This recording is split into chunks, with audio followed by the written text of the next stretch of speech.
Good morning, everybody. I'm glad to see you made it in despite the time change.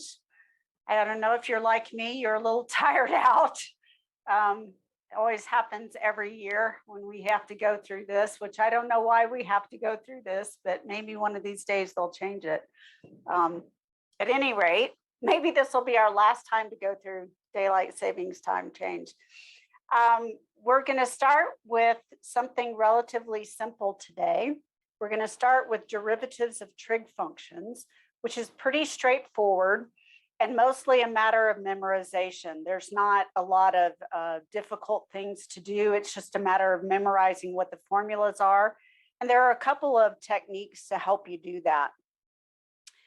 After that, we'll switch and we'll take a look at section 3.6, which is the chain rule, which is one of the 5 most important sections out of the entire course. So chain rule is immensely important. It is more difficult by quite a long shot than derivatives of trig functions, but it is not so difficult that you can't master it. All right, so it's not one of the most difficult ones in the course.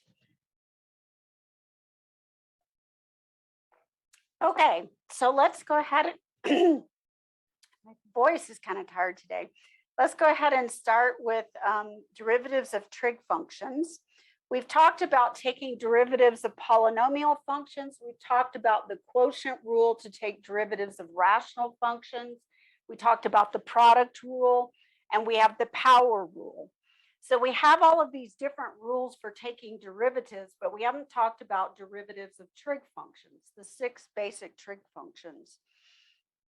So we're going to start with sine and cosine, which are our building block functions. So sine and cosine are the 2 sort of building block functions, then tangent joins them.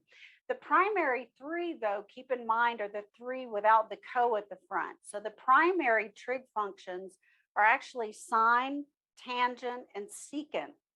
Those are the primary 3, all right? And the further along you go into calculus, the more you need those 3 and the less you need cosine. And well, you never really have great need for cosecant or cotangent, but less need you have for cosine. When we're looking at the derivative for sine, we're going to have these 2 limit values that we proved in the first part of the course.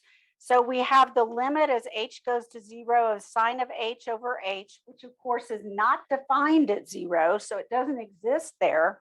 There's a gap or a hole in the graph, but the limit exists, and the limit is 1. And then the second one is the limit as h goes to 0 of cosine of h minus 1 over h, which again does not exist when h is 0, but the limit exists, and the limit is 0. So the derivative of sine turns out to be cosine, and we want to walk through the derivation of this proof. All right, so here are the 2 graphs of the 2 limits that we need. The limit of sine h over h, you can see it's got that hole up here when h is 0. But the limit exists because from both directions, it looks like it's going to hit 1. And then over here, you've got the other limit value. And again, you can see it's got a hole in the graph right there where h is 0, but the limit exists because both sides look like it's going to hit 0. All right. So here's the proof that the derivative of sine is cosine. We're going to start again with the definition of the derivative. This comes directly off the first exam.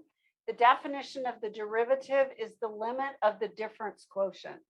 So we have the x plus h form, which is the function at x plus h minus the function over h. So we have sine of x plus h minus sine of x over h. The next thing we do is we use those sum rules that we had from trigonometry to split apart the sine of x plus h into sine of x cosine of h, cosine of x sine of h. So the first 2 terms in the second line are coming from that trig identity from the sign of a sum. Then for the third line, all we do is we rearrange the last couple of terms so that we can get the minus sine x over here next to the first term, sine x cosine h. Once we have these two together, we factor the sine of x off the first two terms, and that leads to that limit that we had at the beginning that we said eventually became 0. For this third term by itself, we just split the terms apart, the factors apart. We pull the cosine of x off, and that leaves the other limit, sine of h over h. So we're factoring off one of the factors. Now we have the limit of a sum, which is the sum of the limits. And then within the sum, we have two products. And the limit of a product is the product of the limits. So we're able to go ahead and pull the limit in on each of those. You can't do this with a derivative. The derivative of a product is not the product of the derivatives. It's f prime g plus g prime f. But you can do it with a limit where we pull the limit onto each factor in the product and each sum end in the sum. So we pull it in. The limit as h goes to 0 of sine x is still sine x because it doesn't depend on h. The limit of the second one is one of those known limits that we know goes to 0. So we get sine x times 0. On the second sum part, we have the limit of the cosine of x as h goes to 0, but that doesn't depend on h either. So since it doesn't depend on h, it just becomes cosine of x. And then the limit of sine h over h goes to 1. So we end up with cosine of x. And that's the end of the proof. All right. So we're going to show the relationship between the two functions right here. So note that wherever the sine function, which is here pictured in blue, orange, and teal, I don't know why they changed colors on us, the solid line is the sine function. Wherever sine has a maximum or a minimum, the derivative, which is dashed, has an intercept, all right, an x-intercept. Also note that whenever the sine function has an intercept, the derivative has a maximum or a minimum, all right?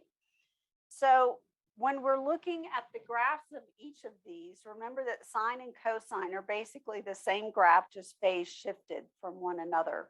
So the derivative of sine is cosine, all right? Wherever sine is increasing, wherever sine is going uphill like this, then the value of cosine is above the axis, indicating that it is positive. And then as it becomes 0, notice that this slows down and approaches the x-axis, just as we did when we were drawing the graphs of the derivative. Okay. Now we want to talk about the derivative of cosine, which you probably guess is related to sine. If the derivative of sine is cosine, then the derivative of cosine, it makes sense, is related to sine. And it is, except that it is negative sine. In fact, and this is something you want to write down, all of the trig functions that start with co, are negative.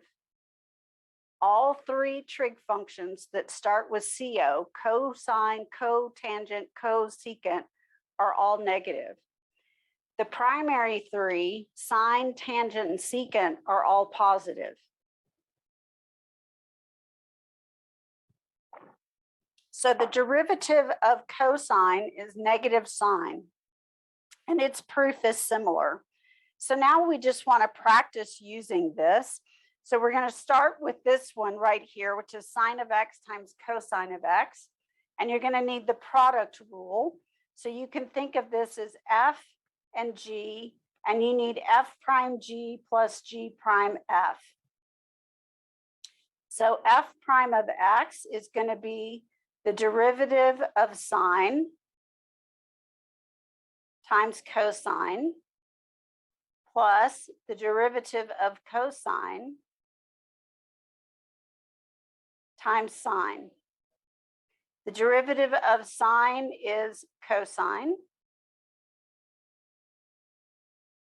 and the derivative of cosine is a negative sine. So we end up with cosine squared of x minus sine squared of x, which you may remember is actually one of our trig identities. This makes it a double angle, cosine of 2 theta.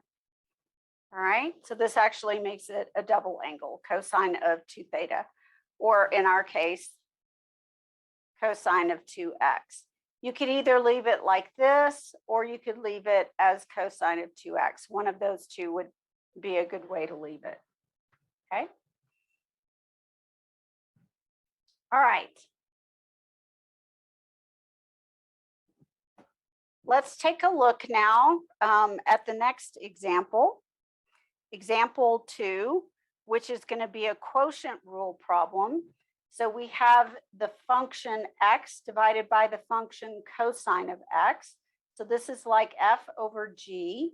And our rule is going to be f prime g minus g prime f over g squared.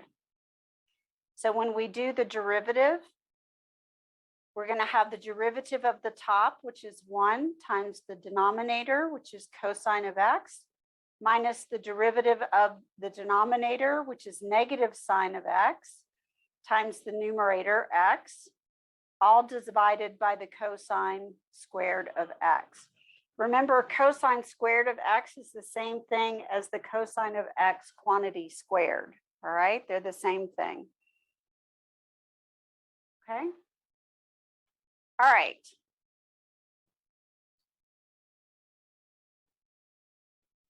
Okay, once we have this written down, we can go ahead and finish it. This gives us cosine of x. A double negative gives us a plus. I would move the x that's a singleton factor to the front of sine and then divide by cosine squared of x. You cannot reduce it anymore because you've got only one cosine x up here, and it's in the first term. You don't have cosine x in the second term, and in order to cancel, it's got to come out of both terms. So do not reduce, right? It stays the way it is. Okay. Let's take a look at example 3. This one is a particle moving along a coordinate axis, and its position at time t is given by s of t equals root 3 times t plus 2 cosine t between 0 and 2 pi. We want to know at what times is the particle at rest. How would you know if the particle is at rest? What would be an indication that the particle is at rest? A maximum or minimum on the graph? A maximum or a minimum on the graph, and that would be where the derivative takes on what value? 0. 0. So we're looking for a maximum or a minimum on the graph, a high spot or a low spot. That's where the tangent line goes horizontal, and when the tangent line goes horizontal, then the slope of the tangent line is 0. So we're looking for maxes and mins on the graph.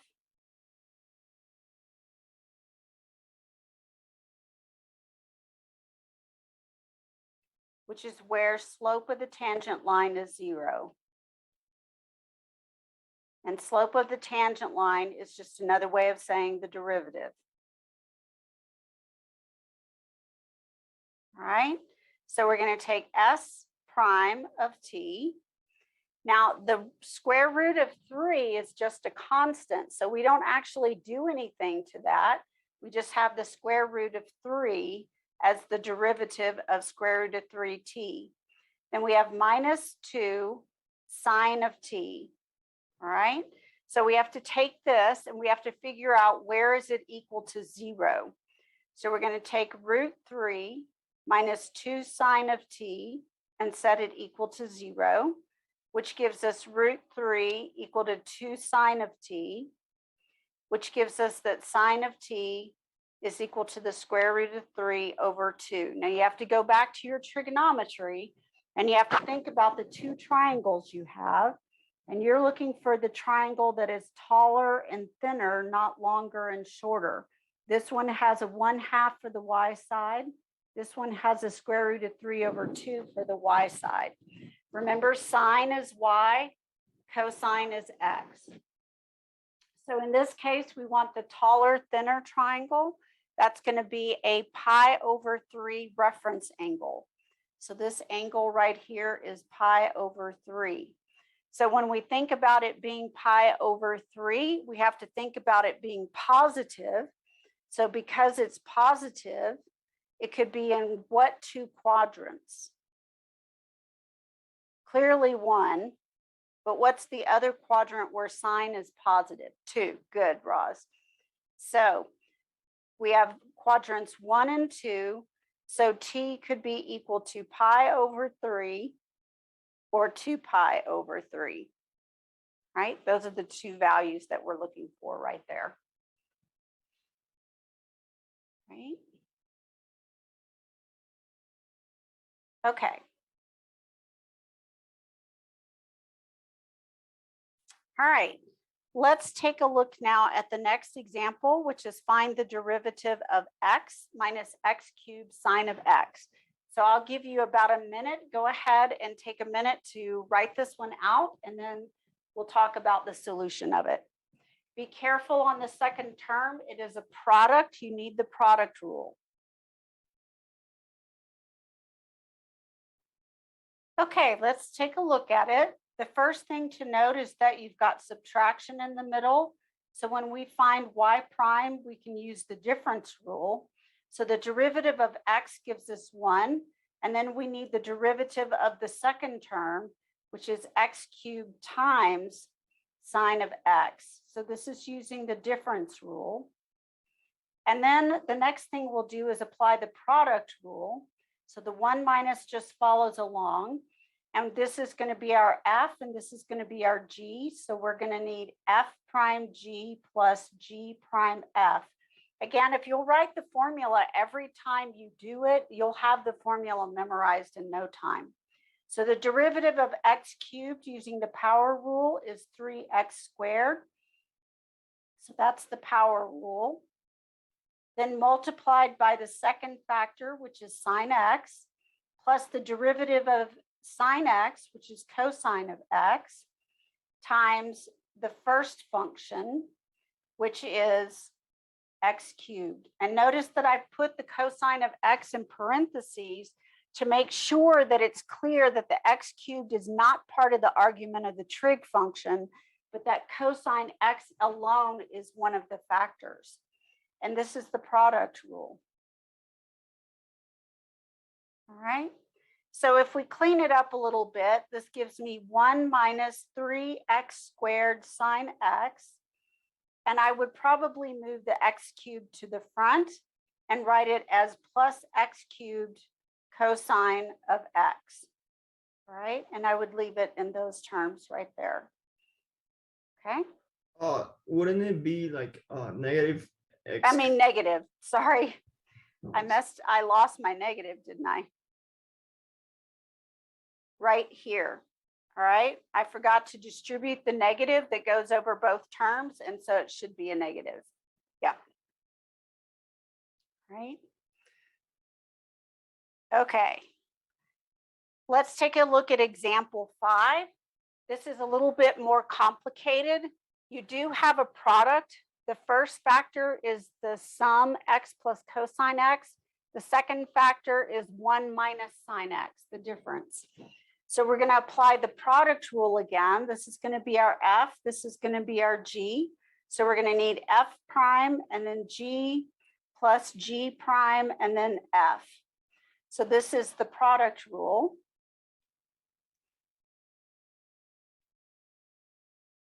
So y prime is going to be the derivative of x plus cosine of x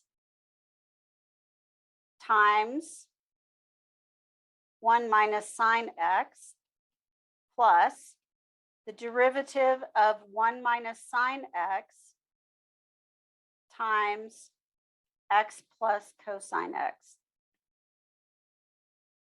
The derivative of x plus cosine x is going to be 1 minus sine x. And then we have another 1 minus sine x that's being multiplied by that. So when we end up with that, what are we going to end up with?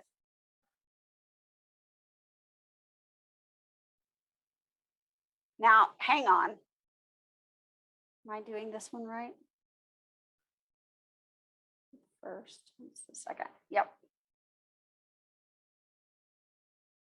We're going to end up with almost like a binomial squared. All right. Okay.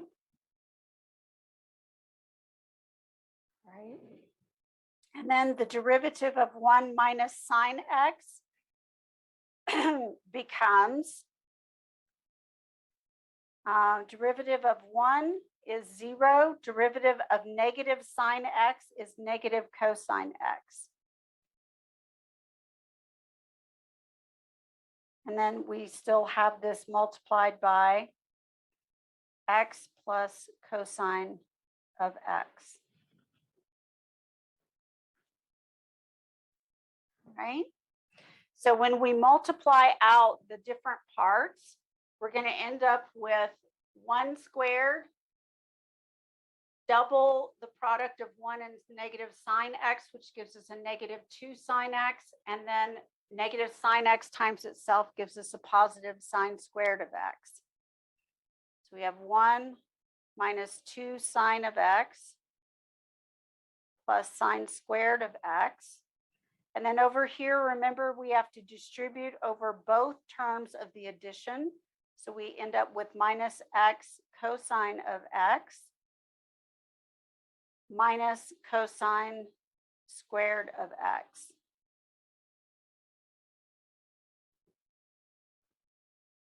Right? Now, there are a couple of ways of rewriting this one. There's not one right answer. One thing you could do is you could just leave it like this, or you could rearrange the terms a little bit and notice that you have a hidden double angle factor in here in the squares. And think of it as cosine squared of x minus sine squared of x, all in parentheses with subtraction on the outside. And that would give you minus the cosine of 2x. So I would take either solution. I think they're both valid. It just depends on what you're doing with it as to which one is better for you. Oops. Somehow my S and my 2 became the same thing. So I think this is a good answer, and I think this is a good answer. So I would take either one of those.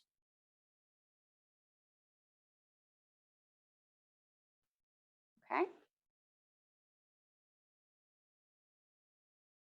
Let's now take a look at example 6, the last one in this section. It says, find the equation of the tangent line for each of the given functions at the indicated values of x. So really, this is like 2 examples in one. These are 2 totally different problems.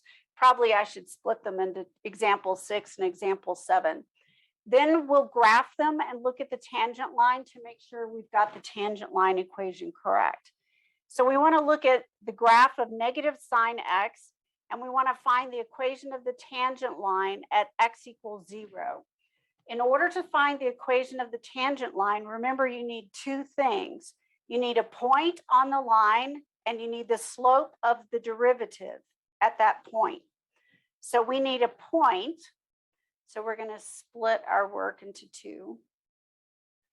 So we need a point.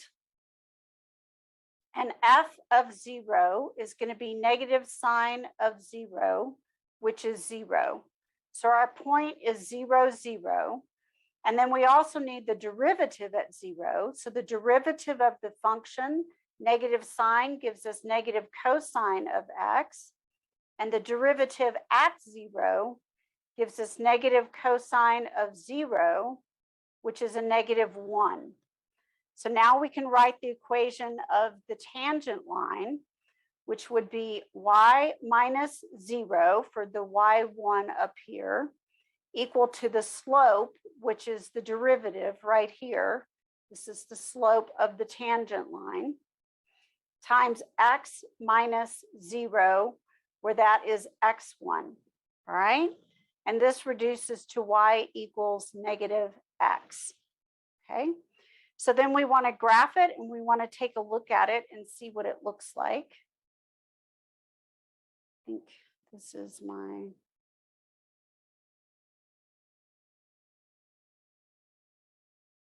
All right, so we have negative sine x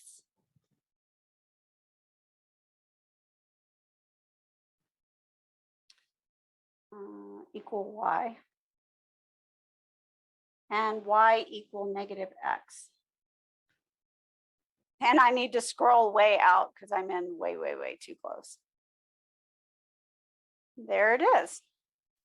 And you can see that the line is tangent at 0. It's so close along part of this, it's almost hard to tell where it's tangent.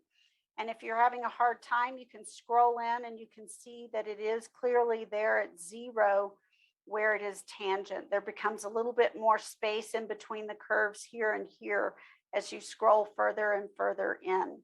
All right. So it is at 0 that it is the tangent line. Okay. And we can take a picture of this and add it to our notes. I was at a conference on Friday, in case you're wondering what that was. All right.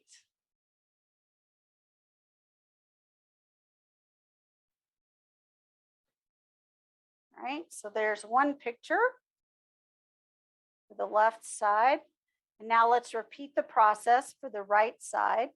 So we're looking at doing the same thing, but for a different function, the function 1 plus cosine of x at the value of 3 pi over 2. So again, we need two things. We need a point, and we need the slope of the tangent line at that point.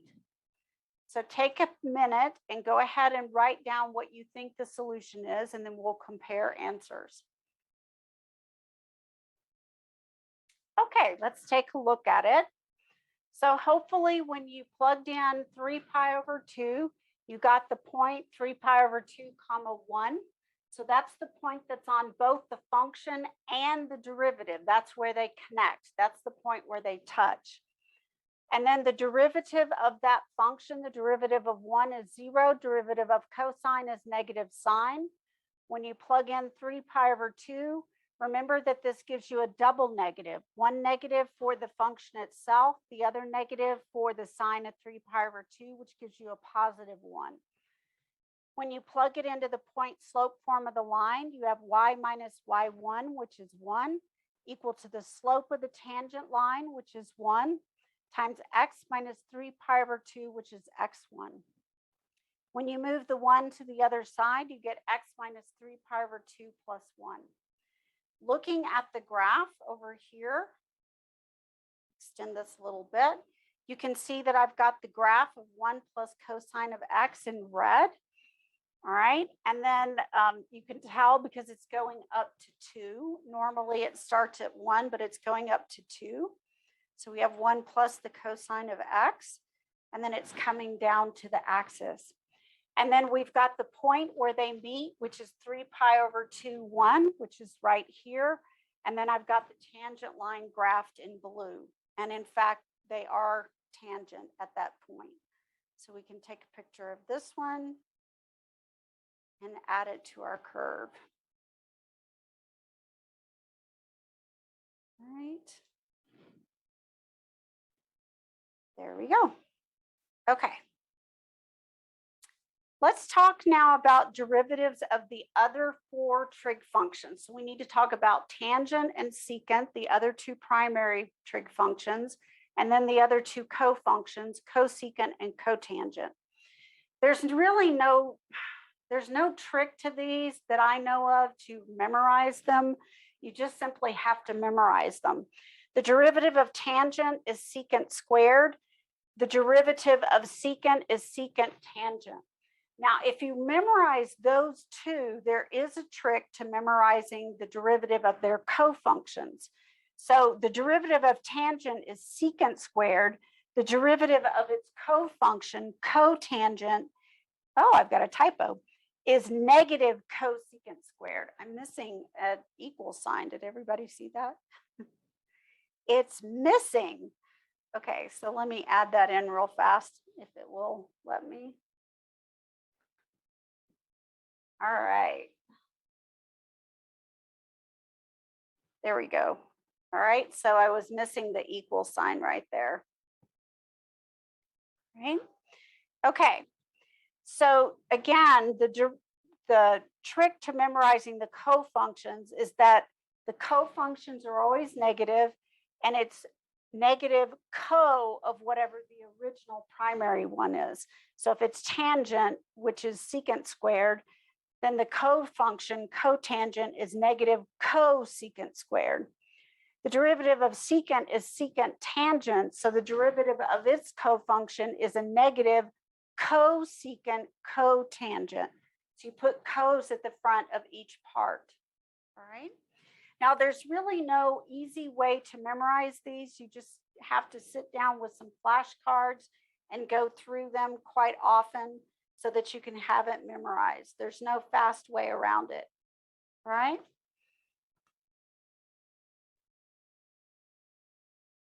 All right. Let's now work some more examples. We're going to use the quotient rule and the derivatives of sine and cosine to prove what the derivative of tangent and secant is. So we'll start with tangent, and we want to prove that the derivative of tangent is equal to secant squared of x. All right, so we want to prove that. So our proof is going to start with the, what do we call it? Not reciprocal. The word's not coming to me. Ratio, that's not it, but that is what it is. The definition of tangent is sine divided by cosine. Now, in order to take the derivative of a quotient, we need the quotient rule. So we're going to think of this as f and this as g, and we're going to do f prime g minus g prime f over g squared. So we're going to think of this as an f over g, and we're going to do f prime g minus g prime f over g squared. So the derivative of sine over cosine is the derivative of sine times cosine minus the derivative of cosine times sine, all divided by cosine squared. All right, so let's work out what each part is. Derivative of sine is cosine. So I get cosine of x, which is cosine squared of x, minus, then I get cosine of x. The derivative of that would give me negative sine, which gives me two negatives, a double negative, which is going to give me plus sine squared of x. And what do we know about cosine squared of x plus sine squared of x? What is that equal to? It's equal to 1. Yeah, that's a Pythagorean identity. So once we have this Pythagorean identity, we can reduce the numerator to 1 over cosine squared of x, which by definition, this is a reciprocal definition, is secant squared of x. And that ends the proof. All right. Now let's prove the derivative of secant.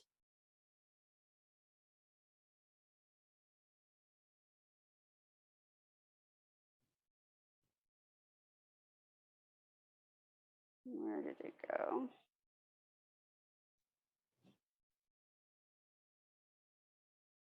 All right, so we'll prove the derivative of secant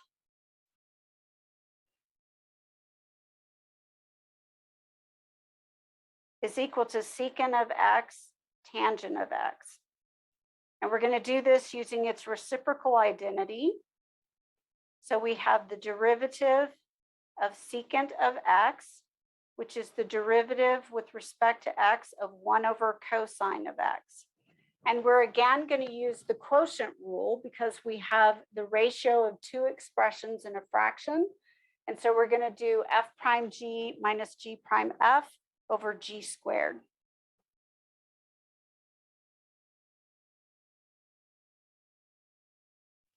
Now, in this case, our numerator is a 1 and our denominator is cosine of x. So the derivative of 1 is going to be 0 minus g prime, which is the derivative of cosine,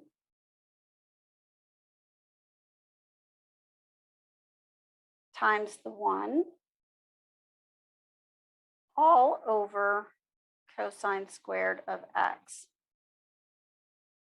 So this ends up giving me 0 times cosine of x minus a negative sine of x times 1 over cosine squared of x. Now this takes a little bit of finagling. So we end up with sine x over cosine squared of x. And what we do is we split the denominator into two factors, cosine of x and cosine of x. Sine of x over cosine of x is tangent, and 1 over cosine is secant. So this gives us tangent x secant x, which is the same as secant x tangent x. And for whatever reason, we do typically write it as secant tangent, not tangent secant, although they are equivalent, right? They are the same thing. But we typically do write it in this order right here, secant tangent. Okay. Okay, let's work another one. We have quite a few of these. We probably won't work all of them, but we'll work a few of them.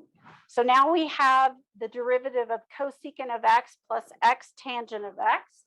So the derivative of cosecant is going to be negative cosecant cotangent. And this second term is going to require the product rule. So take a moment and go ahead and write those down. And then we'll compare our answers. Okay. So I did it mostly all in one step. I took the derivative of cosecant and got negative cosecant x cotangent of x. And then I took the derivative of the product, which gave me f prime g plus g prime f. So the derivative of x is 1, keep tangent the same. Then the derivative of the second factor, tangent, is secant squared, keep the first factor the same. Notice that I pulled the x factor to the front of secant squared of x, so it doesn't look like it's part of the argument to the trig function, because it is not. All right. And that's it on that one. Let's take a look at example 9. This should be a pretty short one. It's just a matter of writing down the solution.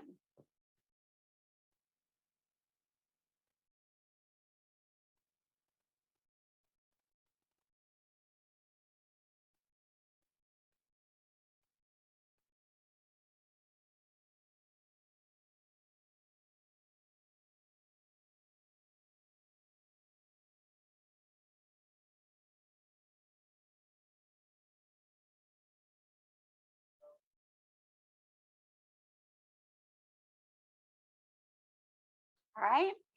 This is the derivative of tangent and its cofunction cotangent. So remember, the derivative of cotangent is going to be a negative cosecant squared. So this gives me 2 secant squared of x minus 3 times a negative cosecant squared of x, which gives me a double negative and makes it plus 3 cosecant squared of x. Okay. I have a question. Yes.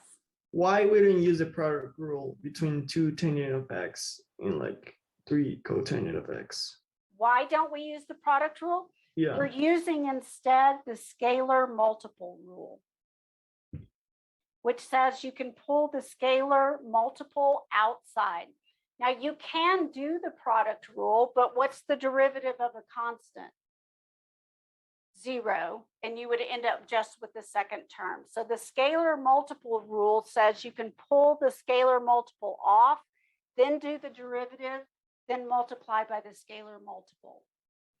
But your answer would come out to be exactly the same if you use the product rule. It should come out exactly the same. All right. So we're using the scalar multiple rule, which says that the derivative of c times f of x is equal to c times the derivative of f. So you can pull the constant out of the derivative, which is a faster way of doing it than applying the product rule. Okay. Let's look at number 10. We want to find the slope of the line tangent to the graph of tangent of x at pi over 6. Always like to do the tangent line ones because this is something I'm liable to ask on a test. And you know that I tend to ask about tangent lines. So the slope of the tangent line, we need a point, and we need the slope of the tangent line at pi over 6. So our point is going to come from taking the function f of x and replacing it with pi over 6. So we have the tangent of pi over 6. Now I can't think in terms of tangent of pi over 6, so I'm thinking sine of pi over 6 over cosine of pi over 6. And then I think pi over 6 is that long short triangle, so that's a half. That's square root of 3 over 2.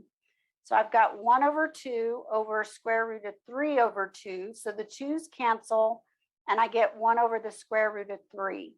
So my point is pi over 6, 1 over the square root of 3, all right? Which is kind of a weird point, but that's what it is, all right? Now I need the slope of the tangent line. So I need f prime of x, which is secant squared of x. And then I can find that at pi over 6. So I've got secant squared of pi over 6. Now I have no idea what secant squared of pi over 6 is. I don't know what secant of pi over 6 is. So what I'm going to do is I'm going to rewrite this one as 1 over the cosine of pi over 6 quantity squared, since that means the same thing. Then I can look at my triangle and go, oh, okay, cosine of pi over 6, that's the square root of 3 over 2, and it's squared. So this is going to give me 1 over square root of 3 over 2 squared, which is going to give me 1 over 3/4, which is 4/3. All right.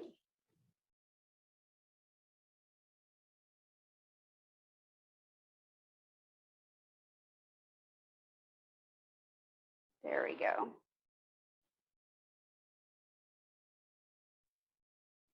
All right, so then I can write the equation of the line from there.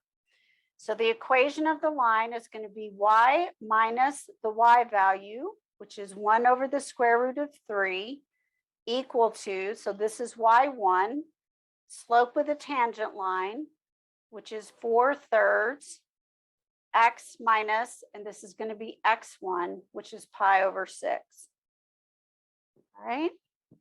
And this is one that we might want to go ahead and check and make sure that this looks right when we plot it in. So we've got, what was our function again? Tangent. Okay.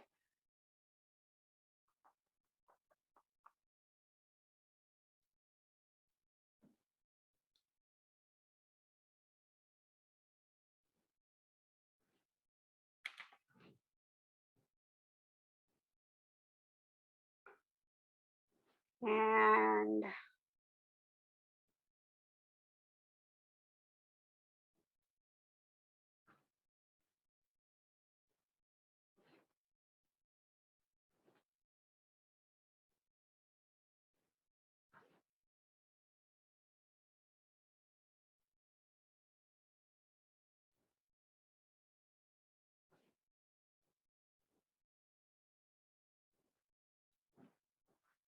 did I put that in right? Somebody check.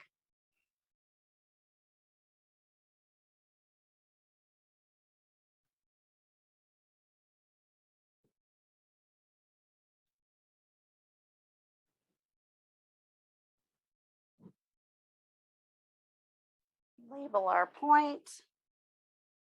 Yep, it looks like I did. So you can see that that line is tangent. It's barely touching at our point, at the points closest to it. Now it does cross again down here, but tangent means that over some interval close to the function, it only touches at that one point. And over this interval, it only touches at that one point. So that is our one equation right there. All right. Okay. I think I'm going to skip number 11. We'll take a look at number 12, and then we'll look at higher order derivatives, and then we're going to get on to the chain rule. Okay, so find the derivative of this quotient.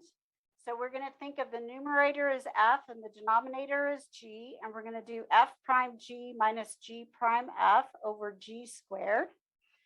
So this is going to give us the derivative of tangent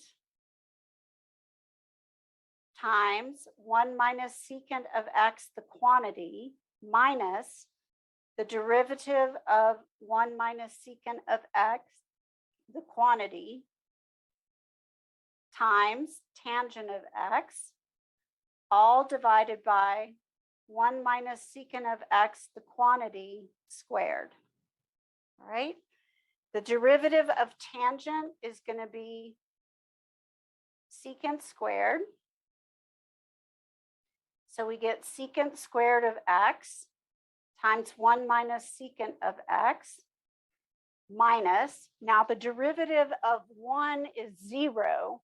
And then you've got the derivative of secant of x, which is secant tangent, but it's got a negative on it. So you're going to have a negative secant tangent.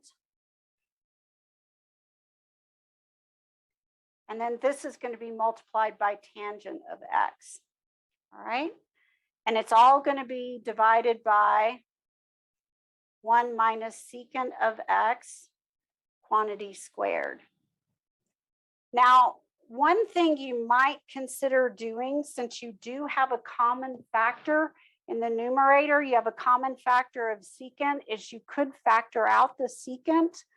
And that might leave us something that we could reduce later on. So let's see if we can do that. So we're going to take the numerator and we're going to factor out a secant of x. So we have a secant of x times secant x times 1 minus secant x. It comes out of one factor, not both, minus double negative makes it plus tangent squared of x, all over 1 minus secant of x, quantity squared. Now you can multiply out the secant of x and the 1 minus secant of x, which gives us secant of x minus secant squared of x. And then we still have plus tangent squared of x. Now, what is tangent squared of x minus secant squared of x? This is a Pythagorean identity. All right. Is it cotangent? Well, let's come over to the side and let's figure out what it is. Do you remember how to derive the Pythagorean identities? You start with sine squared plus cosine squared equal 1. If we want tangent, we need to divide everything by cosine squared. And this gives us tangent squared plus 1 equals secant squared. So this would tell me that tangent squared minus secant squared is equal to a negative 1. So this part up here becomes a negative 1. All right.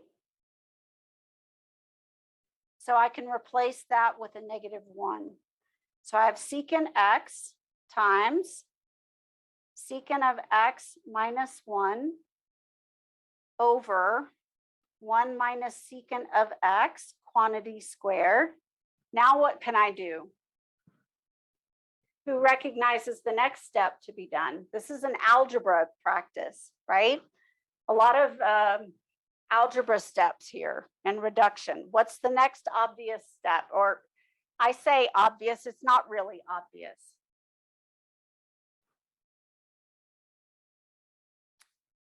Look at these two factors right here. Do you see how they're exactly the same terms but opposite in sign? I can factor a -1 out of this one, and I can write this as 1 minus secant of x. And then I can cancel one of these with one of those. And finally, I get negative secant of x over 1 minus secant of x. And that's about as simple as that one can possibly get. So it's quite challenging, that problem.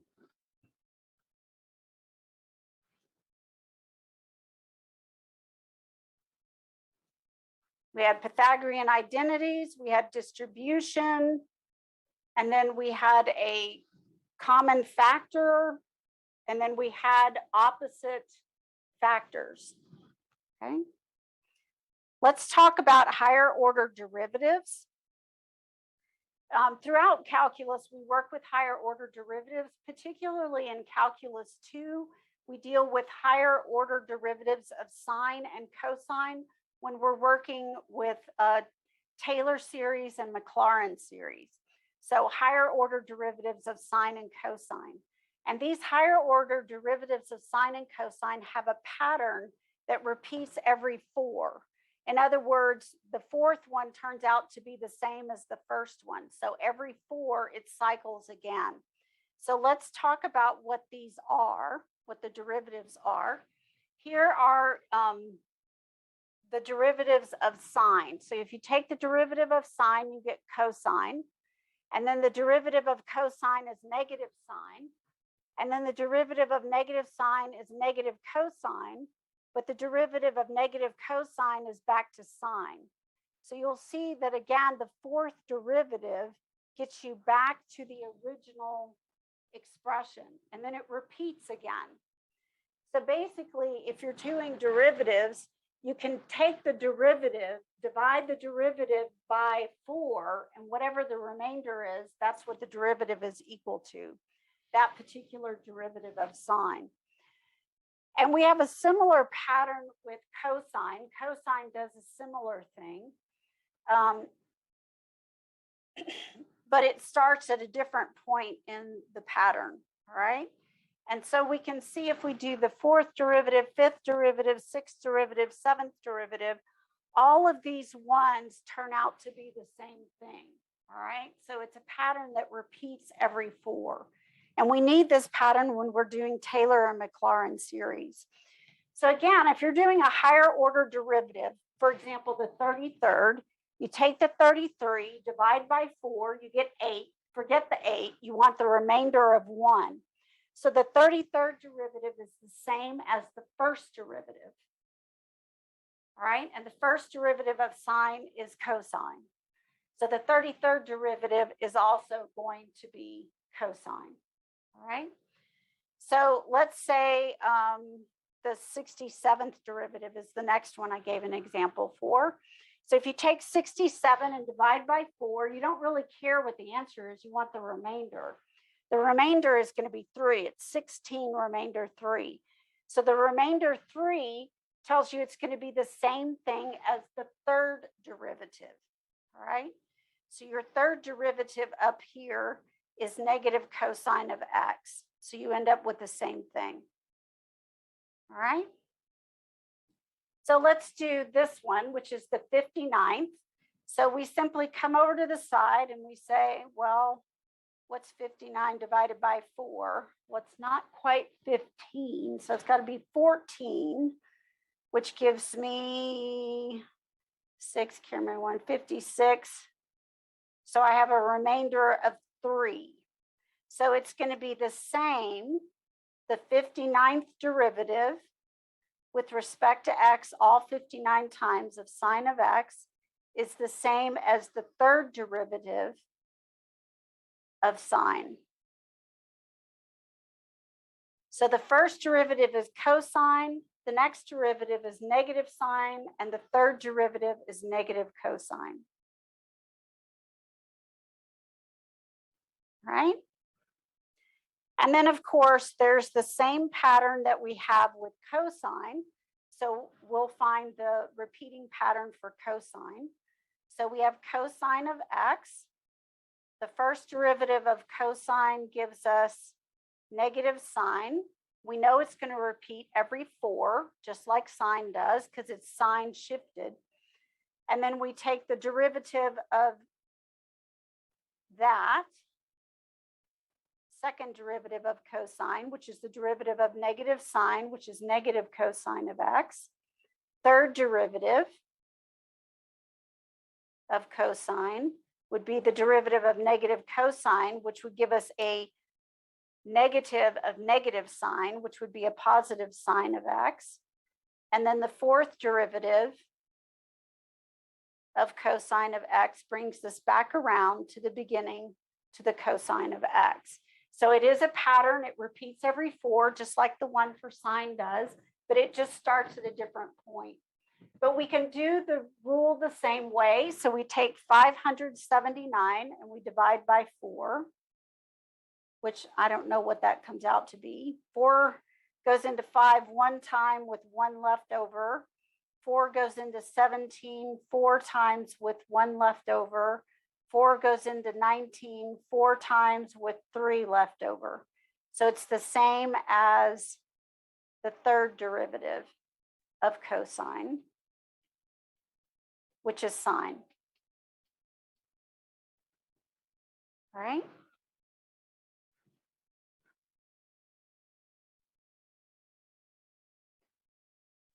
Does this make sense to everyone, what I'm doing here?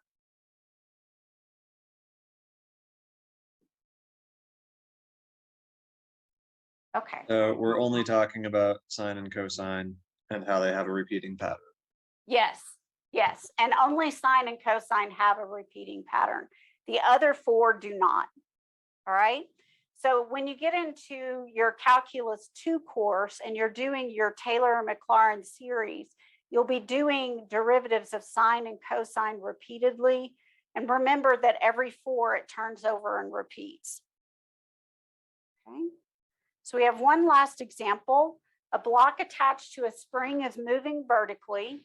So what does this mean? I don't have a picture of it here. So let's put this as a ceiling.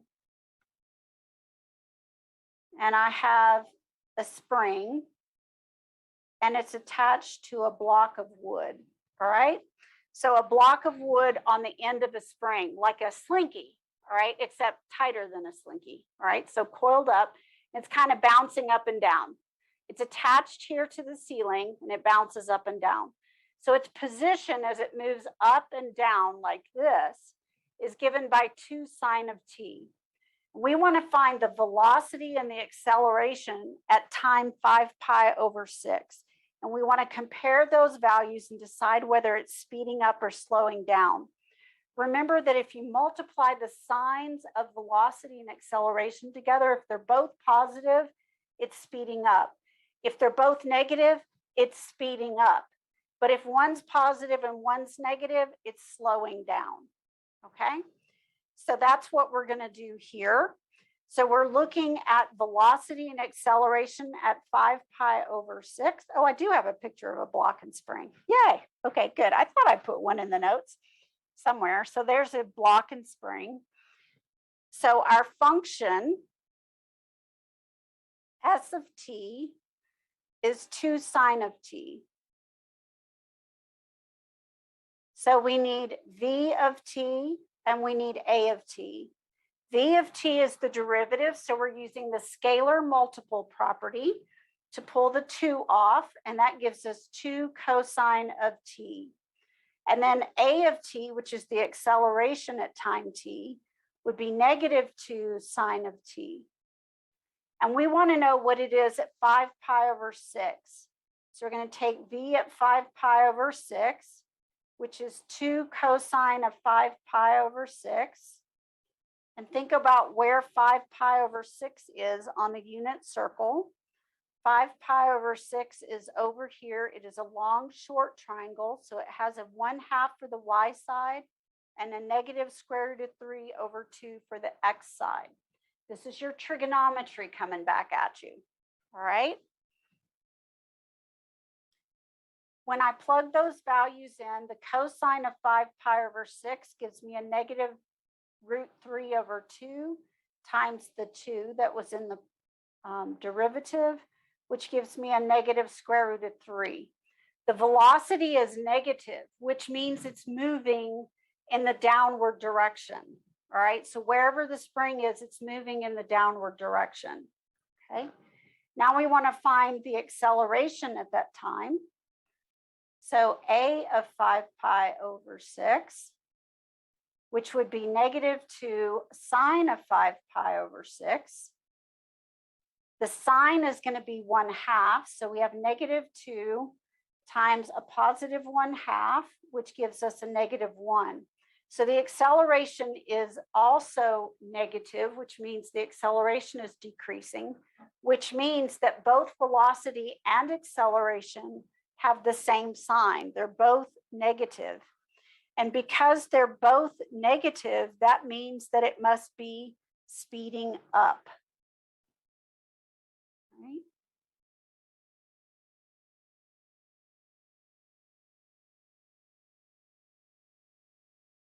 So that would mean that it is above equilibrium and on its way down. If it were below equilibrium, it would be slowing down, about to stop. So somewhere there's this point where it would eventually come to rest. That's what we call equilibrium. If it is speeding up, it's got to be above that position, but heading in the downward direction. Okay, so it is speeding up because both velocity and acceleration have the same sign. Okay. And we have one last example. Now we have two examples. Why are these not listed? Weird. Okay, so we want to find the second derivative for 2 cosecant of x. So first we find the first derivative, dy dx, which would be negative 2 cosecant x cotangent of x, all right? Remember, the derivative of all cofunctions is going to be negative. Cosine, cotangent, cosecant, all start with a negative. The primary three, sine, tangent, and secant, are all positive, all right? The second derivative is going to have to involve the product rule because I've got a cosecant times a cotangent. So I can think of this part here as f, and this is my g. And then for the second derivative, I can think of this as the derivative with respect to x of negative 2 cosecant of x times cotangent of x, plus the derivative with respect to x of cotangent of x times negative 2 cosecant of x. Note the negative 2 is sticking with the cosecant of x. It's got to go on one or the other, or you could pull it out of the whole thing and apply it at the end to both terms as the scalar multiple, right? So the derivative of cosecant is going to give me another negative. So I have a negative 2 times a negative cosecant x cotangent x times another cotangent of x. Then the derivative of cotangent of x is a negative cosecant squared of x times a negative 2 cosecant of x. So that gives me two double negatives, which both become a positive. And this is going to give me 2 cosecant x cotangent squared of x plus 2 cosecant cubed of x. right? Now it does have a common factor, which is cosecant of x, and you could try to factor it out, but what's left behind is not a Pythagorean identity, so it won't reduce any further. There's not one that relates cotangent and cosecant. I don't think. Let me think. Well, I'm not sure. Sine squared plus cosine squared equals 1. To get cotangent, I would need to divide by sine squared. Yeah, there is one, but it's not that. So this gives me 1 plus cotangent squared equals cosecant squared. But there's not one that relates cotangent squared plus cosecant squared. They have to have a minus in between them because they're on opposite sides of the equal sign, right? But it's worth checking. And again, this is if you think about factoring off the 2 cosecant of x, this leaves cotangent squared of x plus cosecant squared of x. But unfortunately, this is not a Pythagorean identity because this requires them to be on opposite sides with the same sign. So when you move one of them, it becomes negative. I have a question again. Go for it. So why do we only multiply cotangent of x with cotangent of x? Why we don't get cosecant, cotangent, and then Distributive property. yeah. Distributive property. When you distribute over addition and subtraction. Think about multiplying 3 numbers together. Would you multiply the 2 by the 3 and the 2 by the 4? No, you wouldn't. No, I'll multiply first 2 of them and then just yeah. And that's why you don't do it on the other. So the only time you distribute is when you have addition or subtraction. So whenever you're not sure about a rule, take simple numbers and write them down instead of the expressions and ask yourself what you would do here. And that will tell you what the rule is. We kind of know what the rules are when the numbers are simple, but when the expressions get more complicated, we're like, oh, why am I not distributing the cotangent? Well, because it's the same as this rule right here. Distributive property is multiplication over addition or subtraction, not over multiplication. Okay, good A question. question about the beginning of the expressions that we're looking at. Is there any significance to the way where it says like find the derivative of this? Is there any significance to the where those look like powers? Yes, there is. So the question is there any significance to where the 2 is located? For calculus 1, it's always going to be in this order. For calculus 2, it's always going to be in this order. When you get into calculus 3, you're going to have multiple variables. So there is something different between, say, doing the 4th derivative of y with respect to x twice, then y, then x again. All right. So the order matters. So when you're looking at one down here, you're doing it with respect to x twice, then y, and then x. All right. So the order that they're written in is the order in which the derivatives are done. All right. And it actually goes right to left. All right. So it's kind of backwards to what you're used to seeing. So it does matter, but again, in calculus 1 and calculus 2, we only work with a single independent variable. So ours will always be written in this way with the 2 between the d and the y and the 2 in the denominator following the only independent variable we have, which is x. When you get into multiple variable calculus, you could have multiple independent variables. And when you have that, you can have multiple things in the denominator. So you can have a d squared, then a y, then an x again. And that means do the derivative in a different order, right? But again, this is Cal 3. Okay. All right. we're going to go ahead and stop here. The next one is kind of fun if you want to practice it at home.